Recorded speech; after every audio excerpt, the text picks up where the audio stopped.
이제 기도함으로 10월 20일 월요일 새벽 기도회 시작하겠습니다.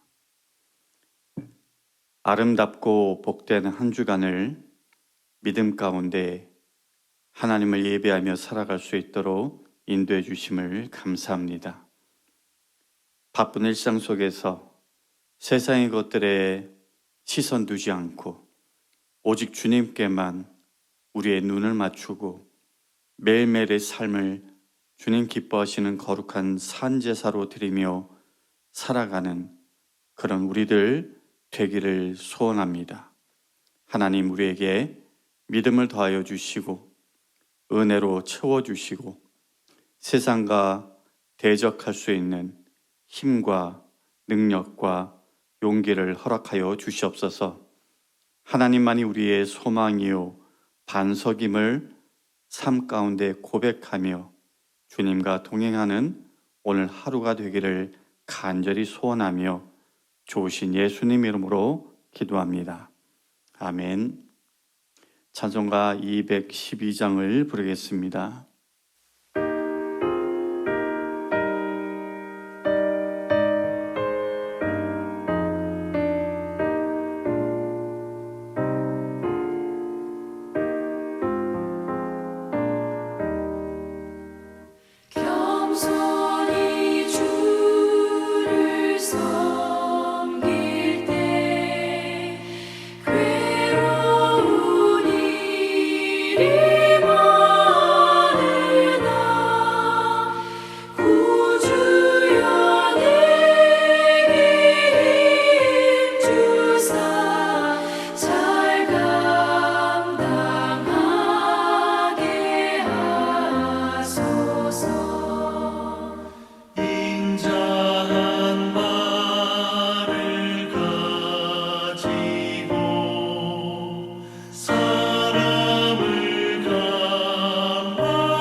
오늘 우리에게 주시는 하나님의 말씀은 신명기 23장 1절에서 8절의 말씀입니다.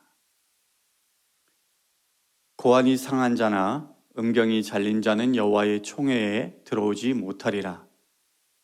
사생자는 여호와의 총회에 들어오지 못하리니 10대에 이르기까지도 여호와의 총회에 들어오지 못하리라. 암몬 사람과 모압 사람은 여호와의 총회에 들어오지 못하리니 그들에게 속한 자는 10대뿐 아니라 영원히 여호와의 총회에 들어오지 못하리라.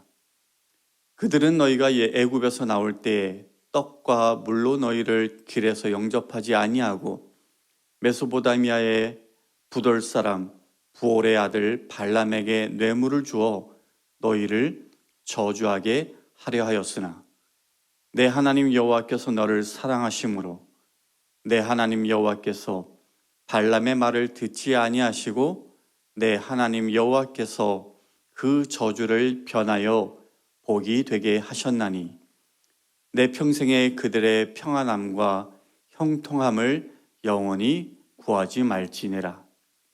너는 에돔 사람을 미워하지 말라. 그는 내 형제임이라. 애굽 사람을 미워하지 말라. 내가 그의 땅에서 객이 되었음이니라. 그들의 3대 후 자손은 여호와의 총회에 들어올 수 있느니라. 하나님의 말씀입니다. 오늘 봉독한 본문은 여호와의 총회에 들어갈 수 없는 자들에 대해 우리에게 알려주고 있습니다. 여기서 총회란 어떤 단순한 모임을 뜻하는 것이 아니라 하나님 백성의 모임 또는 하나님을 믿는 자들의 모임인데요. 특별히 본문이 말하고 있는 총회는 종교적인 의미를 내포하는 것으로서 하나님의 말씀을 듣기 위한 또는 하나님께 예배를 드리기 위한 모임을 가리킨다라고 하겠습니다. 앞서 말씀드린 대로 오늘 본문은 여호와의 총회에 들어갈 수 없는 자들이 어떤 자들인가? 총 4부류의 사람들을 언급하고 있는데요. 먼저 1절은 생식기가 상한 남자들은 거룩한 여호와의 총회에 들어올 수 없다라고 말하고 있습니다. 여기서 말하는 생식기가 상한 남자의 경우는 예를 들어 사고로 다쳤거나 또는 네이시와 같은 그런 사람을 가리키는 것이 아니라 하나님이 혐오스럽게 가증스럽게 여기신 이방 종교 의식에 참여하여서 거기서 자이든 타이든 거세와 같은 행위를 저지른 남자를 말합니다. 이것은 명백히 하나님의 창조의 뜻을 정면으로 거역하는 것이고 무엇보다도 많은 자손을 주어서 복을 받게 하겠다라고 하신 하나님의 약속에도 반하는 그런 파괴적인 행동인 것이죠. 그러기에 그런 남자들은 여호와의 총회에 들어올 수 없다라고 분명하게 말씀하신 겁니다. 한편 총회로 번역된 말은 신약 시대에 넘어가서 여러분 아시는 에클레시아, 곧 믿는 자들의 모임인 교회를 뜻하는 것으로 발전이 되었습니다. 따라서 본문의 말씀이 상징하는 것은 오늘날 그리스도인으로서 거룩함을 상실하고 하나님의 창조 섭리를 거스르는 자들 역시도 하나님의 교회에 속하지 못하게 될 것이다 라는 경고의 말씀으로 우리가 이해할 수 있겠습니다. 2절을 보겠습니다. 사생자는 여호와의 총회에 들어오지 못하리니 10대에 이르기까지도 여호와의 총회에 들어오지 못하리라. 여기서 사생자로 번역된 말은 일반적으로 우리가 생각하는 정상적인 결혼 생활 관계에서 태어나지 않은 자를 의미하지 않습니다. 그것도 포함될 수는 있겠지만 여기서는 예를 들면 이스라엘 사람인데 무슨 연유에선지는 모르겠지만 가나안의 신전 창기가 되어서 거기서 낳은 아이 또는 이방 종교를 믿는 사람들과 결혼을 통해서 얻게 된 자녀를 말합니다. 곧 이방 종교에 노출된 상태에서 생겨난 이세를 뜻하는 것이죠. 그런데 그런 아이는 총회에 들어올 수 없다라고 했는데 오늘 본문을 보니까 10대에 이르기까지도 총회에 들어오지 못한다라고 합니다. 그러면 10대 이후에는 가능하다라는 것인가? 하면 그렇지 않습니다. 사실 이것은 10대 후까지라도 결코 들어올 수 없다라는 의미입니다. 이처럼 하나님은 혼합신앙을 지닌 사람을 결코 용인하지 않으셨습니다. 왜냐하면 혼탁한 신앙이 유입될 경우에 하나님의 공동체가 영적으로 변질되기 때문인 것이죠. 그리스도인은 하나님 한 분만을 삶의 주인으로 고백하며 섬기며 살아가는 사람입니다. 세상과 하나님, 물질과 하나님, 그 어떤 것도 겸하여서 섬겨서는 안 되는 사람이 바로 그리스도인입니다. 그리고 그런 동일한 고백과 신조를 가지고 살아가는 사람들의 모임이 곧 교회인 것이죠. 그러기에 우리의 신앙을 흐리게 하는 모든 요소들을 사전에 잘 살펴서 미리 차단함으로 공동체의 신앙을 하나님 앞에 순결하게 지킬 수 있는 그런 우리 모두가 되어야 할 것입니다. 3절 4절을 읽어보겠습니다. 암몬 사람과 모압 사람은 여호와의 총회에 들어오지 못하리니 그들에게 속한 자는 10대뿐 아니라 영원히 여호와의 총회에 들어오지 못하리라. 그들은 너희가 애굽에서 나올 때에 떡과 물로 너희를 길에서 영접하지 아니하고 메소포다미아의 부돌 사람 부올의 아들 발람에게 뇌물을 주어 너희를 저주하게 하려 하였으나. 세 번째, 여호와의 총회에 들어올 수 없는 사람, 암몬 사람과 모압 사람입니다.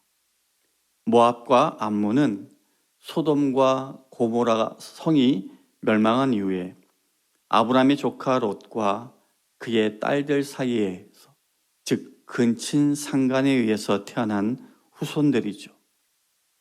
이것만으로도 여호와의 총회에 들어갈 자격 미달일 텐데 하나님은 오늘 4절에서 그들이 총회에 들어올 수 없는 그 이유를 말씀하고 계십니다.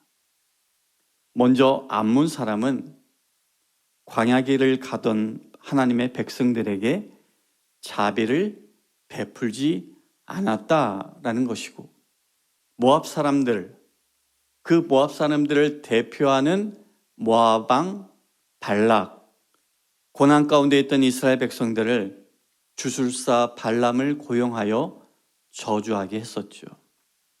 이것이 하나님 보시기에 얼마나 악했으면 오늘 6절에 하나님은 그들의 평안함과 형통함을 영원히 구하지 말라라고 했을까요?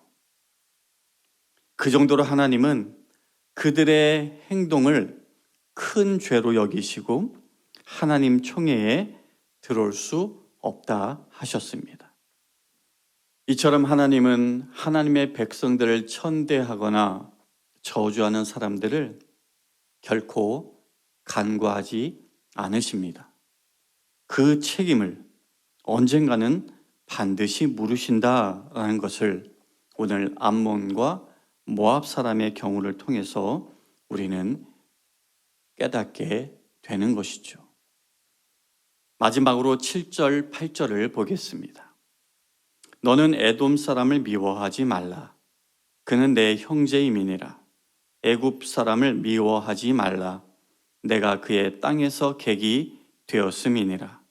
그들의 3대 후 자손은 여호와의 총회에 들어올 수 있느니라.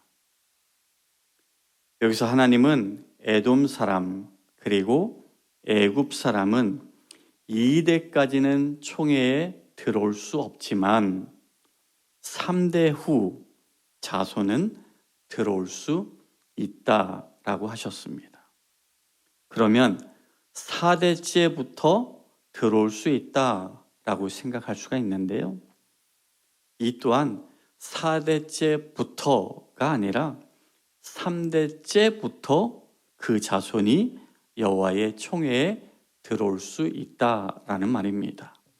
해서 새 번역은 그들에게서 태어난 3대 자손들은 주님의 총회 회원이 될 수 있습니다 라고 번역을 했습니다. 아무튼 왜 하나님은 에돔 사람과 애굽 사람은 3대 자손부터는 총회의 회원이 될 수 있다라고 말씀하신 걸까요? 그 이유는 이미 7절에 나온 것처럼 에돔 사람은 이스라엘의 형제이기 때문이고, 또한 그들은 하나님께로부터 기업을 부여받은 백성들이기도 했기 때문입니다. 또한 애굽 사람은 이스라엘 백성이 그들의 땅 이집트에서 나그네로 살며 신세를 졌기 때문이었습니다.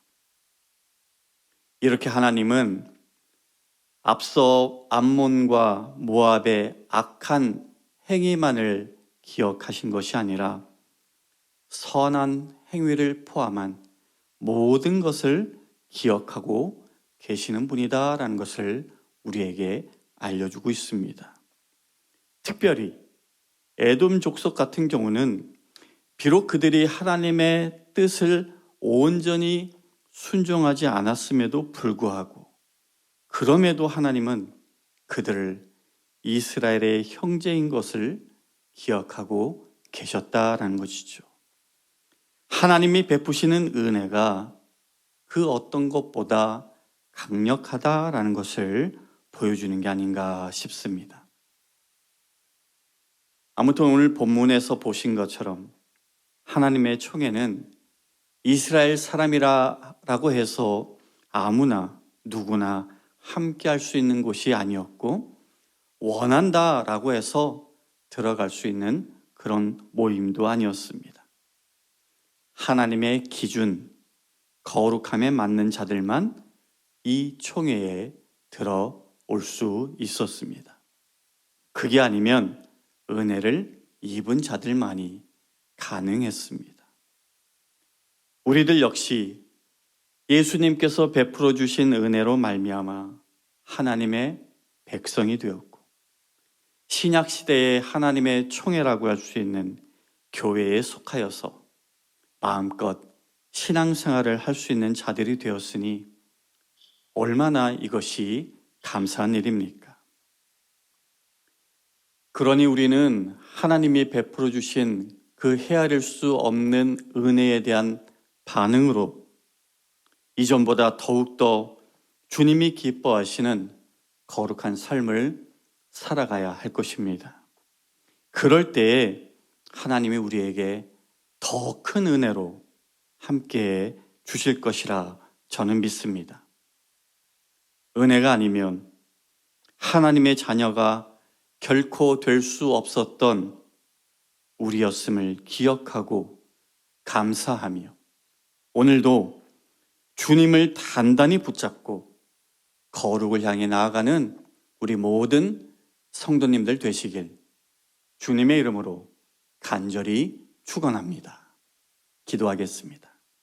하나님, 죄인이었던 우리를 주님의 보혈로 깨끗이 씻어주시고 여호와의 그 거룩한 총회에 참여할 수 있는 성도로 삼아주심을 감사합니다.